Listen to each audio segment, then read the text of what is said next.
जय हिंद जय भारत। आज कथा हवा यूथ पावर विषय आपण मैंने जानिथिबे यूथ पावर कौन बा न करि पारे जे कि देशर भविष्य बदलै दे पारे, देशर भविष्य गढ़ी भी पारे, आउ देशर सत्ता मध्य परिवर्तन कर दे पारे। उदाहरण लाइव एग्जांपल आपण मैंने देखुथिबे आम पड़ोसी राष्ट्र नेपाल रे नेपाल भी जलुची और राजनैतिक अस्थिरता देखा देइछि। ए केवल होइछि सेटाकार नेता मानकर अत्यधिक करप्शन बा भ्रष्टाचार जोगु।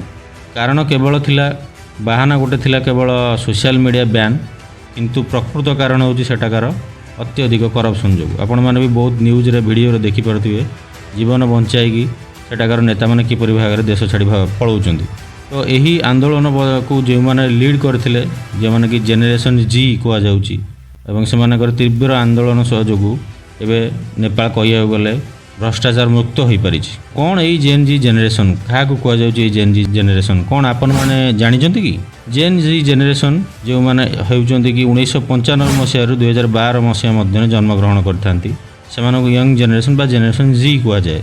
से ही जेनेरेशन आल्फा जो मैंने 2013 ରୁ 2025 मध्य जन्म नहीं से आल्फा जेनेरेशन बा वर्तमान बच्चा पार्टी एवं जेनेरेशन मिलेनियल्स जो मैंने 1980 ରୁ 1994 मध्य जन्म नहीं जहाँकि आम मानकर पीढ़ी जो पीढ़ी 90 दशकर पुराणा दिन देखी एवं एकादश शताब्दीर आधुनिकता को मध्य अनुभव करुच्ची। तेबे कौन आम देशर पड़ोसी राष्ट्र में घटुवा राजनैतिक अस्थिरता आम देशर संप्रभुता उपर कौन प्रभाव पकई पारे कि?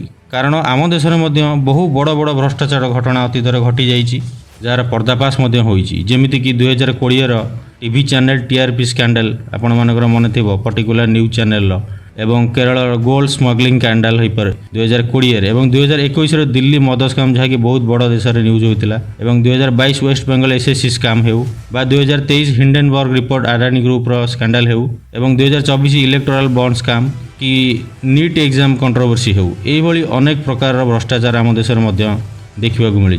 यह नहीं विरोध किंतु प्रभाव किसी ना प्रभाव शून्य रहा। तेज कौन आगामी दिन में आम देश में भ्रष्टाचार विरुद्ध में आंदोलन देखा मिल ना आम देशर स्ट्रंग लीडरशिप देश को सुरुखुरे शांति आड़ को नहीं जाए। तेज मतामत आपणकर धन्यवाद।